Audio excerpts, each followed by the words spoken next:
What's going on, everybody? Welcome back to the Coffee Q&A, your daily dose of coffee Q&A here on the onocoffee channel. I'm your host, Jay, and we're here every morning, Monday through Friday, mostly, more or less, at 10 a.m. Eastern. So today, we're going to be talking about how y'all doing. Today, we're going to be talking about yesterday's drink, this coffee liqueur that I made back in 2000. This is one that I made back in 2007, right? And this is a Bacardi Superior, just regular old white Bacardi that I mixed with coffee or espresso blend at the time in 2007. As you can see, this is from August 11th, 2007.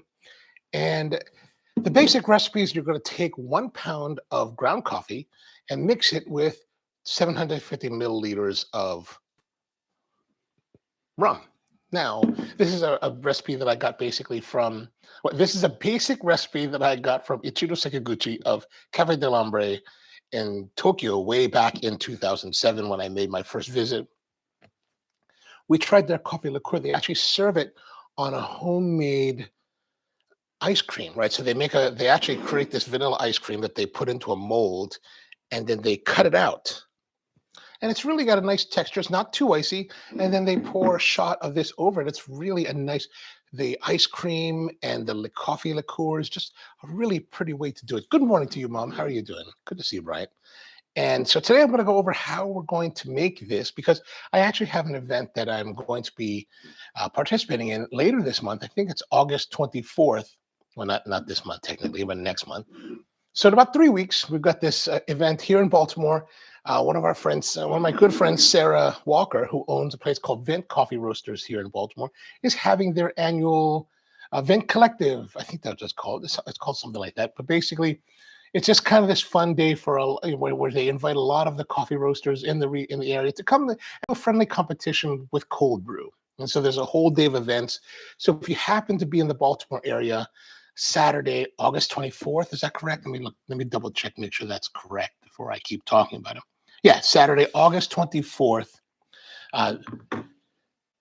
If you happen to be in the Baltimore area, come down. It should be a lot of fun. Vent Coffee Roasters. They probably have stuff on their website that has the details on it. So what we're doing here is so what they have asked us to join is with the cold brew competition. So a bunch of roasters get together and make a cold brew and they just let people taste it and whatever. It's basically the crowd favorite, right? And so it's kind of fun.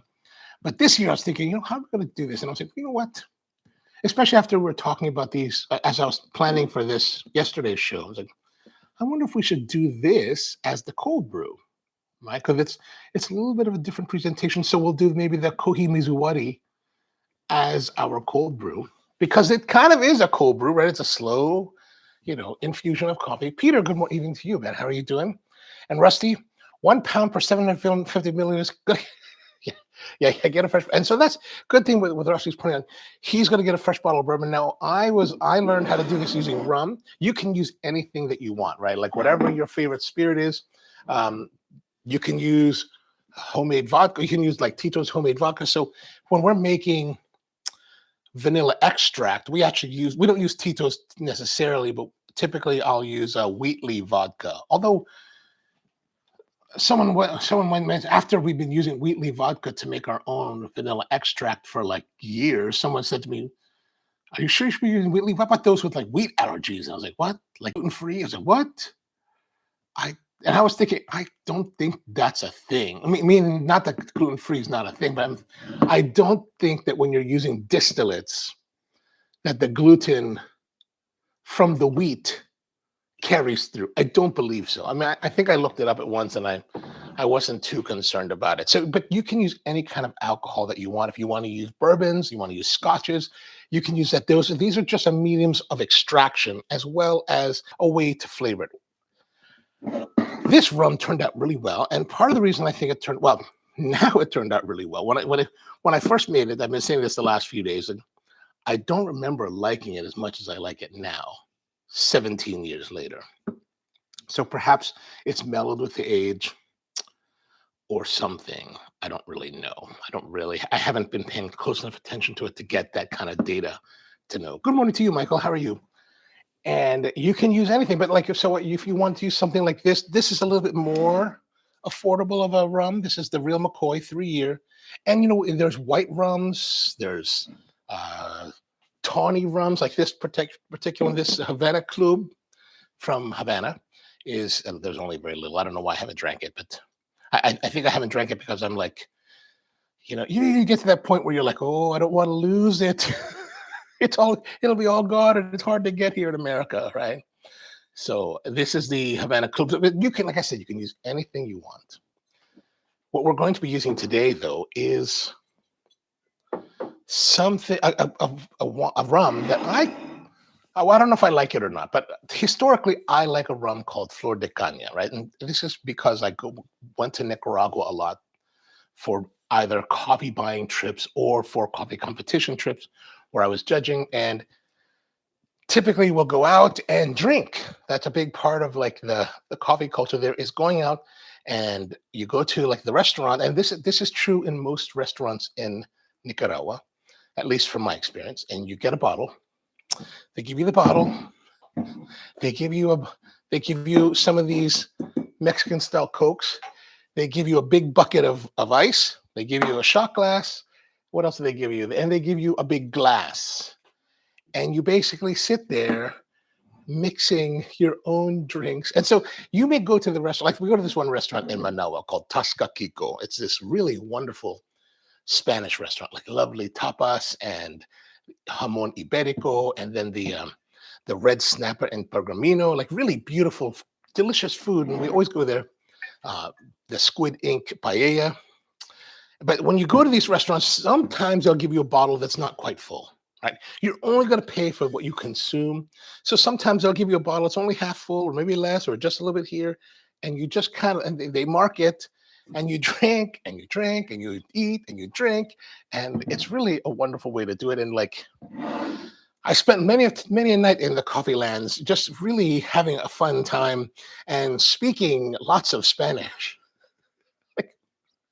When we drink a bit, mi español es muy fluido. Like it just keeps coming out, and it's easy to talk and like laugh. And it's probably embarrassing if we made videos about it, but it's a good time. So what we have here is a whiskey, a rum called Caña Fuerte.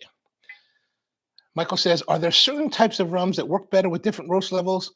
Is that a thing? You know what, Michael? I'm sure that is a thing. I'm sure there is something that's, and that's part of what we're going to test in this one, because I have two different rums we're going to use. As far as the definitive answer from experience, I have no idea. Like, I've only made this like a couple times. I think I made a couple more batches of this over the years. I don't know what happened to them. Like I probably left them at the shop, in the kitchens, and the staff, staff consumes things. So what can you do? What can you do? This I kept sequestered at home. That's why it still exists today, instead of leaving it at the shops. But we're going to try two different rums today. So this is for Caña Fuerte. Caña Fuerte is a rum that is produced by, what's it called? I have it in the notes now. I can't remember. Infinity Spirits. And Infinity Spirits is this company based in the Netherlands that I believe has processing plants all over the world, or they work with different distillers to create this. And so this is very much like the bottle shape and the style is very much in vein of the Nicaraguan favorite Flor de Caña. And I don't have Flor de Caña, which I was really surprised that I don't have any bottles of the 7 year. So this is the Siete Años, right? The 7 year Flor de Caña. When you go out in Managua or Nicaragua, this is pretty much what you're going to be drinking. They have they came out not too long ago with a 4 year. This is a 4 year barrel age. They come out with a 4 year white rum. Not so great. It's more like this Real McCoy. Good, but there's a certain level of refinement that you get with the 7 or the aged ones. Like this one here this is the only one that I have here at the moment. This is the Centenario Gold 18 year. I believe this is a special release that, well, I've just never opened and drank. I thought I had another one, or maybe that's just the old styling. Because I did buy 2 bottles at one time, and I guess I drank I guess I drank them all. But if you want to use things like tequila, that's also fine too. Like, but the thing is that you will, whatever you're going to use, it will impart some of the. I mean, it will that flavor of that spirit will be part of it. So if you want something very neutral, vodka is a good way to go. But you can also use things like gin and get that kind of funky juniper added to it. So there's many ways to go and approach it. And then of course, on the other side of it is the selection of the coffee, like Michael was alluding to, is that if I take this coffee here, it's just sitting around here. If I take this Fahem, Tim Wendelbo Fahem, right? If I take this and I infuse it into the rum, or I use this Sippy Specialty blend from Uganda, these are going to be two very, very different styles of coffee liqueur. So there's many ways to approach it that you can use. So the level of experimentation is like just there's no stopping it, right? There's no limits. Like you can take it as far and as deep as you want. And then there's going to be the style of the grind that you're using. There's going to be the amount of time that you let it steep. The longer it steeps, the more the extraction is happening, right? So there's going to be a lot of different factors. So we're just going to try to break it down into some very simple factors that we can control today so that we don't have to worry too much about that, right? Okay, so we have two of these rums, right? 7 and 4. Let's do a little bit of tasting because one must know what the stuff tastes like before. Let me zoom in a little bit more here. So first thing we're going to do the Caña Fuerte 4. Let's do that. We don't need a lot. We just need a little bit. Now, on the nose, the astringency is kind of strong. Now, if we just look at the color between the two, right? If we look at the color between the two, you can see there is a slight difference, right? This is slightly more deeper in goldenish than this one. It's very light. It's not terribly. It's not terribly. Oh, it actually doesn't look that much, but it's close.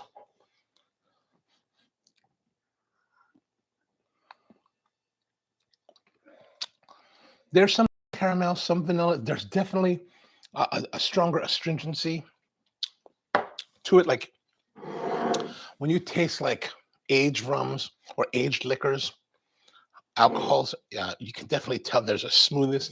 It's smooth enough, right? It's not like a hard burn. It's smooth enough, but it's just unrefined. So let's have a look at the 7. This would be the closest thing to the Florida Caña that we normally drink.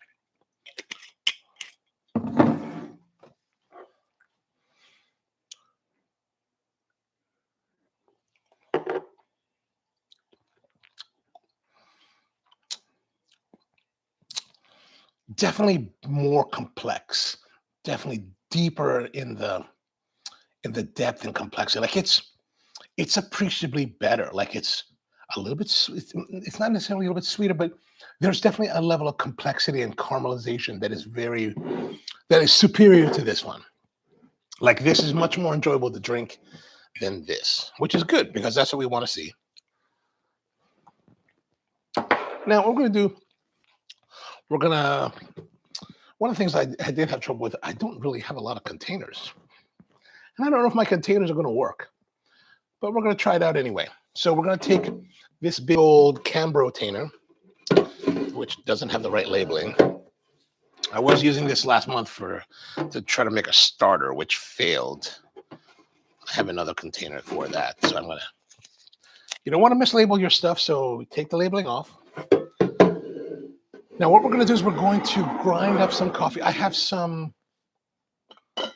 of our Prola Negra, right? The Prola Negra is our cold brew here at Spro. This is the one that's produced for me by the Mirish family in Nicaragua. And this is a anaerobic processed coffee that we've been working with them since about 2014. So about 10 years now. And this one's a little bit on the harder roast. I roasted this a little bit harder to get a little more of the oils out of it. By harder, I mean a little bit more faster, right? All right, so now that just as a reference point for you to see what it looks like, we're going to now weigh out. Need to get some 64-ounce mixture. Yeah, you definitely need that. Actually, you should probably get if 750. Oh yeah, it's a fifth. It's a fifth. So yeah, 64 ounces should be good. Half a gallon should be fine. Yes. So now I've got our cup here, and I do have a proper supply of it.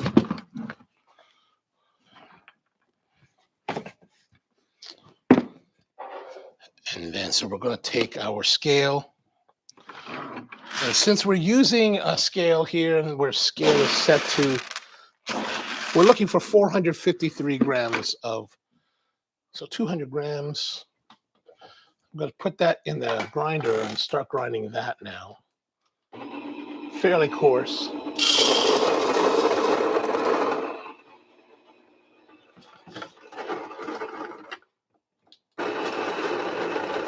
The Virtuoso is going to get a bit of a workout today. So 200 grams, 181 grams. Let's do another, let's bring that up to an even 200.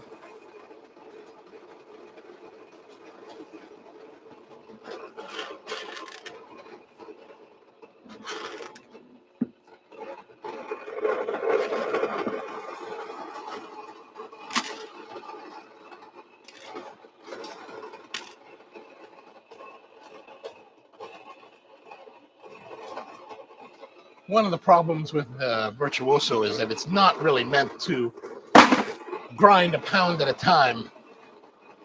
So we have 400 grams now. We're going to need another 50. So as you can see here, our grinder is not really grinding. Like it's actually, I'm going to put that in there.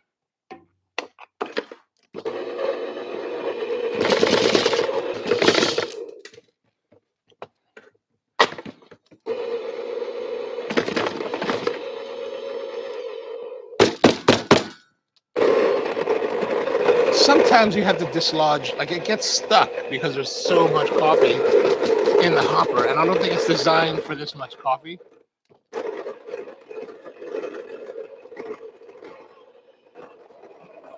Like this grinder is not designed for this kind of work.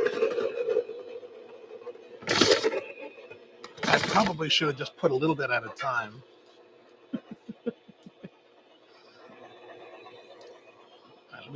Let me do this. This is not working out.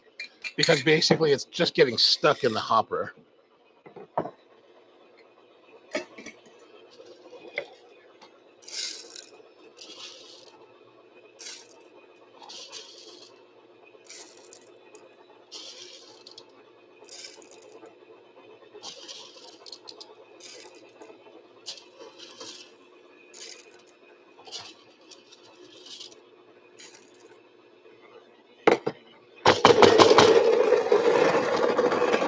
All right, that's a little bit better.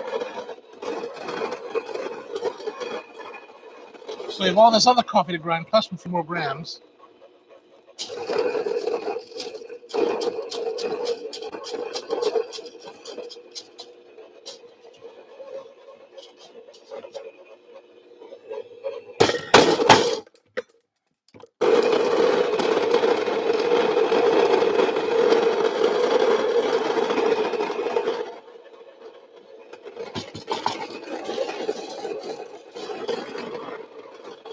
Yeah, I probably should have brought the bigger grinder here.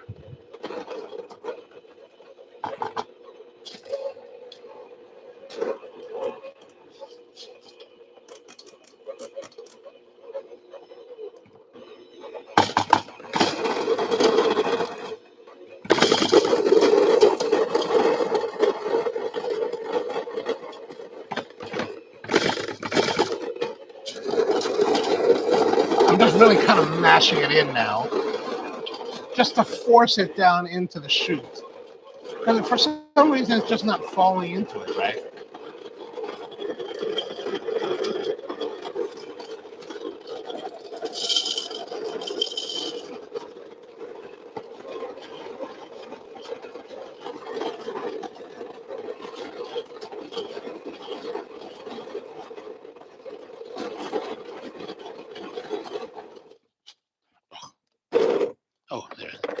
around 60 grams. It stops. It's set to stop at 60 grams.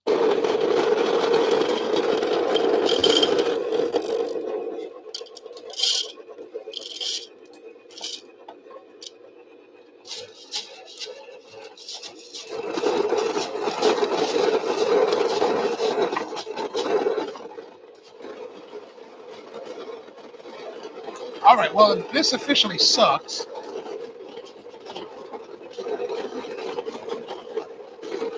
I think what I'm going to do for the next one, I'm just going to grind. I'm going to take it to the storage space where I have the grinder set up, and I'm just going to grind it there.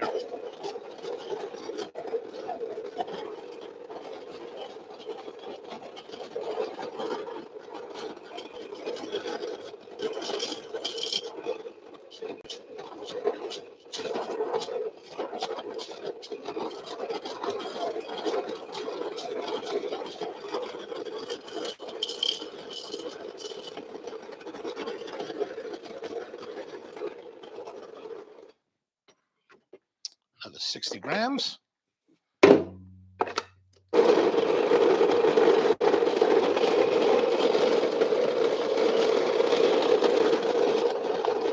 Peter, I actually let it go all the way down, so I figured it would. The thing is getting stuck, like because of the oiliness, right? I think it's getting stuck here. It like hits together and then doesn't want to move.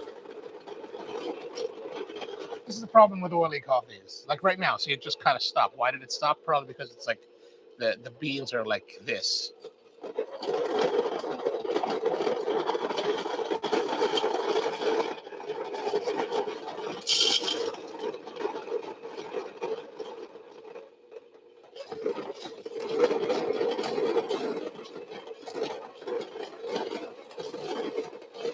I think it happens because the shoot itself is relatively small. So if you have a bigger or more modern grinders or bigger grinders don't have this problem because the shoots are larger. So there's a lot less, there's a lot more space so that the coffees don't get clumped together.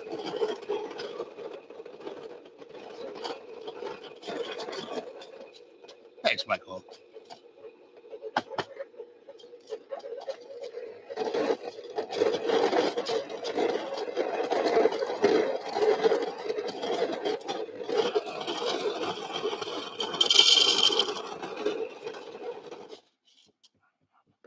Another 60 grams. That's 180 grams.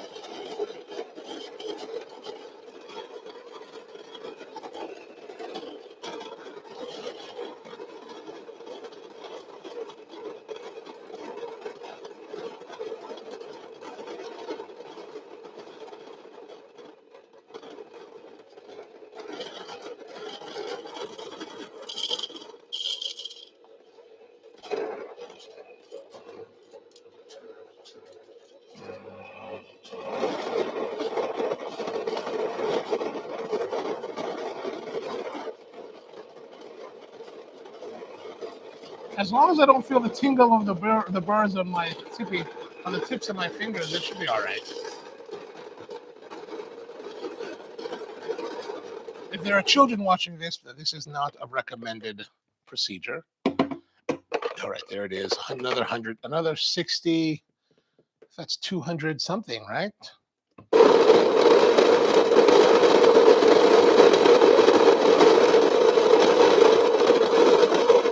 Peter's asking, is the motor stopping or still spinning? No, the motor's still spinning. It's just that it's getting clogged above the burrs. So it's really just about getting the beans to fall down into the burrs themselves.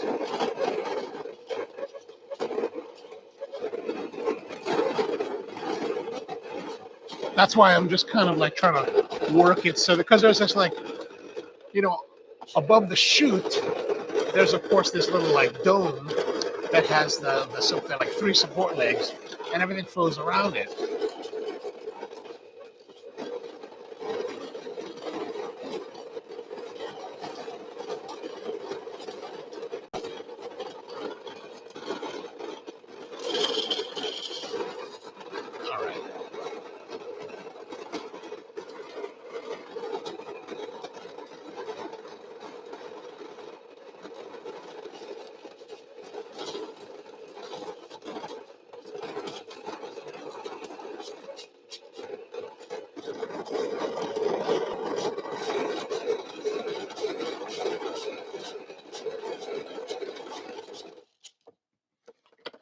60.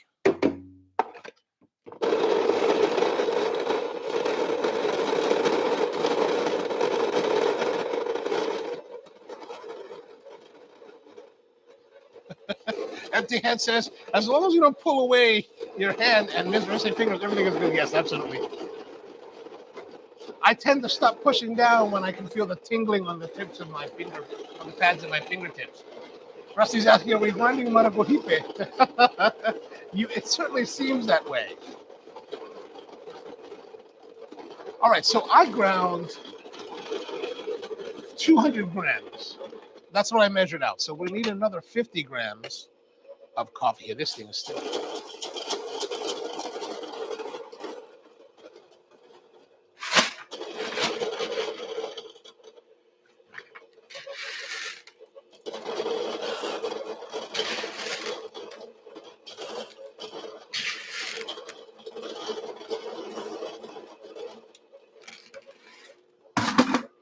All right, there we go.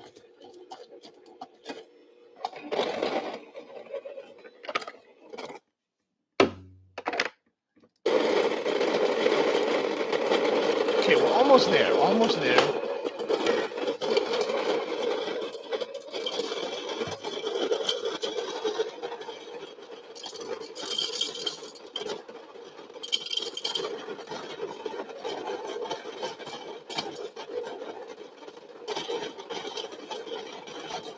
Peter says the motor still spinning is okay.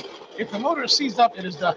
Yeah, no, it hasn't seized up happily.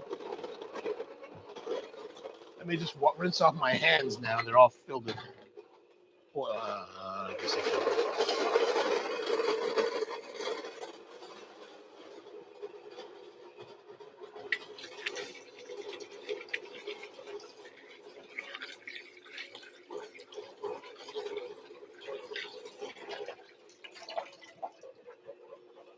This thing is quite silly.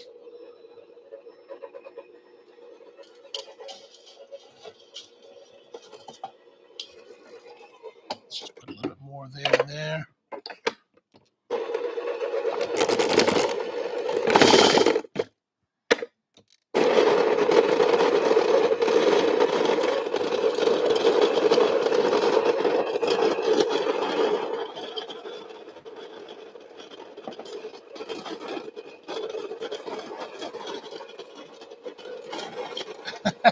At least the burr is getting good oiling. That's true. That's true. Okay, we're almost there. Almost there. Just keep going there.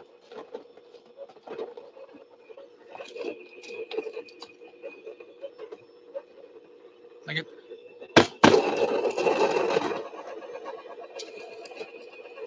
I can't push it in there anymore.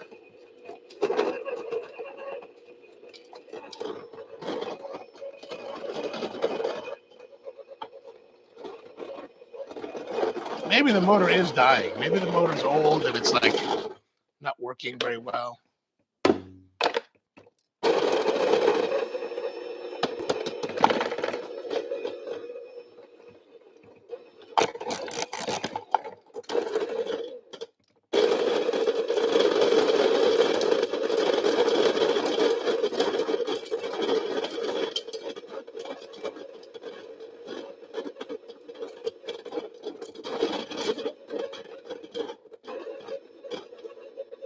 Rusty said to send it to Barazza for a new burrs and a tune-up. That's probably a good idea. Let's see how the burrs look. They look okay.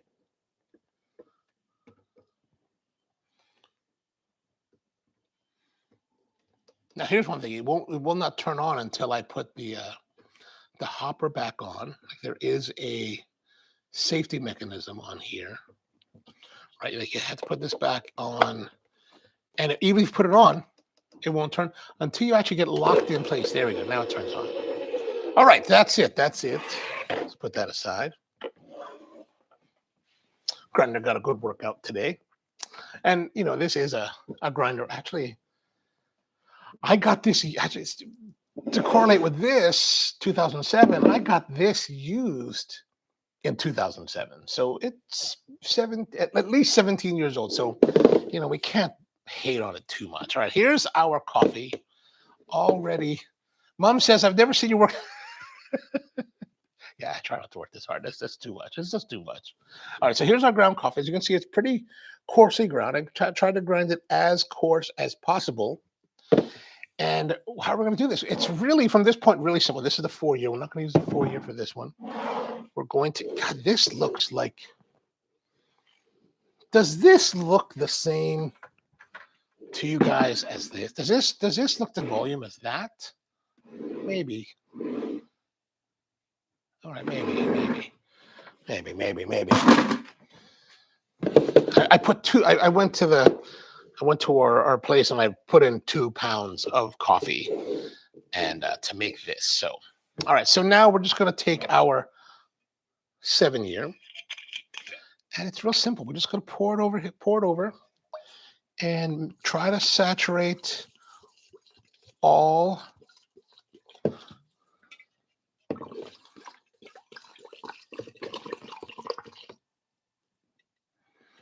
Jesus, that totally is absorbing it.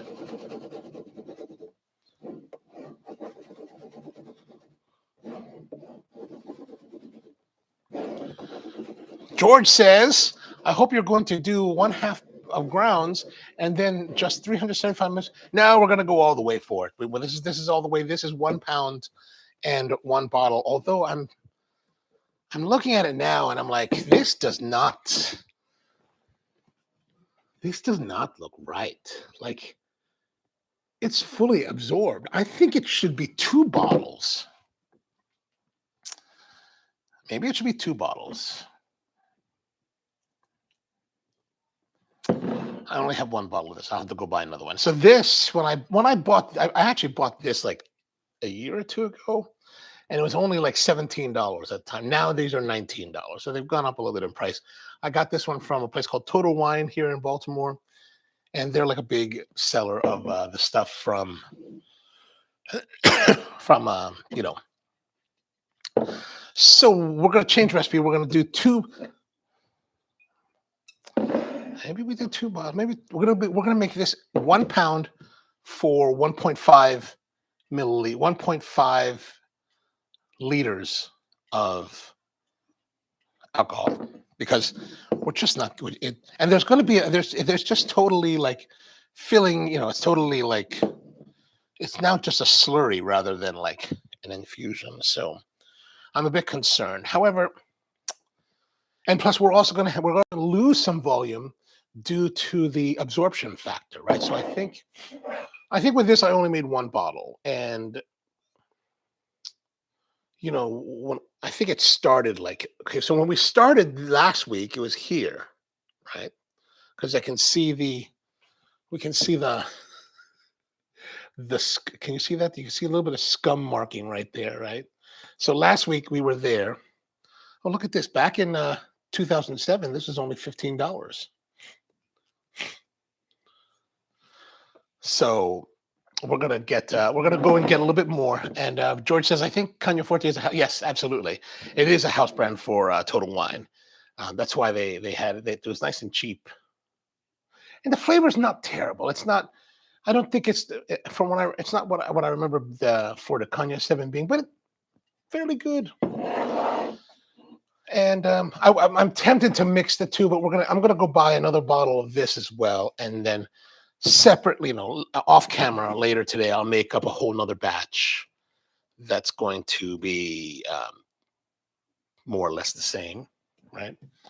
And then we'll see how it goes. Peter says, spit it on our salads.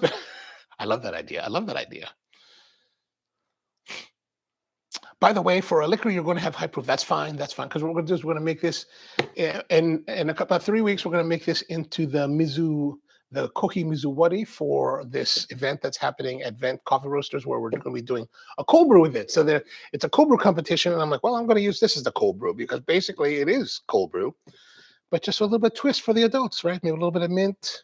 If my mint is still going in the garden, which it probably will be, because mint is like out of control.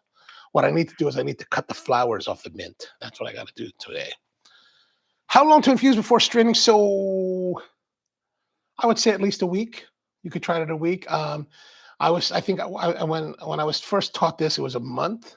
I let it sit for 3 months just because I just never got back to it. So we're gonna let this. So for this, we're gonna let it sit for about a month. Once I get it all done today, we'll let it sit for a month and then come back and see how it goes. I'm gonna have to put this lid on it because I can put this bar towel and then the lid. Oh, and then I'll get a proper lid for it later. Today,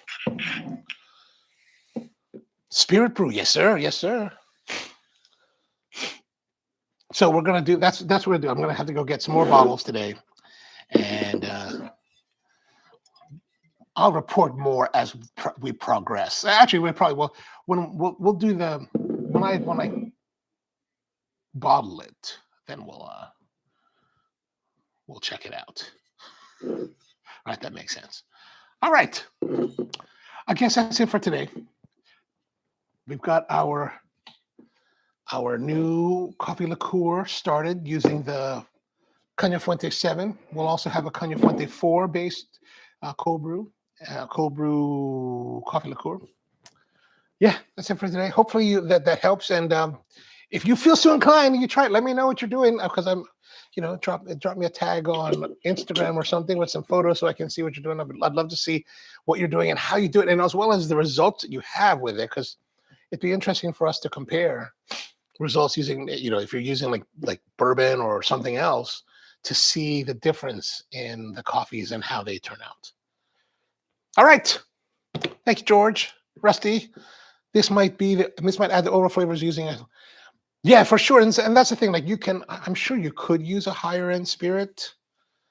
I don't know but since you're masking it with flavor. Oh, another thing I want to say, that you're masking with flavor, it's going to, cover up. If you're buying a whiskey or alcohol for the beauty of that whiskey, you are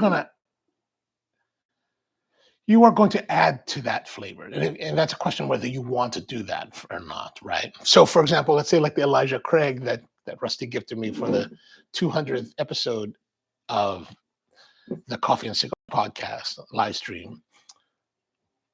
It's got a really beautiful flavor. I don't know if I would want to use that as a base for this kind of thing, because I like that flavor then. Something you might consider is other types of rums, or like this particular rum. This is the Don Papa rum from the Philippines. And this is a rum that I find to be, it's a nice quality rum. This particular rum, it's very, very sweet. Like I like sweet rums, but this is like whoa. Like in many respects, I think it's too sweet for my tastes. However, if we were to make this or make the coffee liqueur with this, it would really give a nice sweetness. Like, some liqueurs that you'll make, you're going to add what do you call it? You're going to add sugars to fortify it, right? That one, I don't think, if you were to use the Don Papa, I don't think you would. But of course, I don't think it's easy to get Don Papa in America. What was the grind setting? Because we're using a long steeping time, right? As coarse as you can make it, right? So I went full course on the Virtuoso. So very similar in grind, or maybe if you can get I mean, I'm a French press as a very coarse grind person. So if there's really there's no coarser grind than French press unless you go to whole bean or bash it yourself.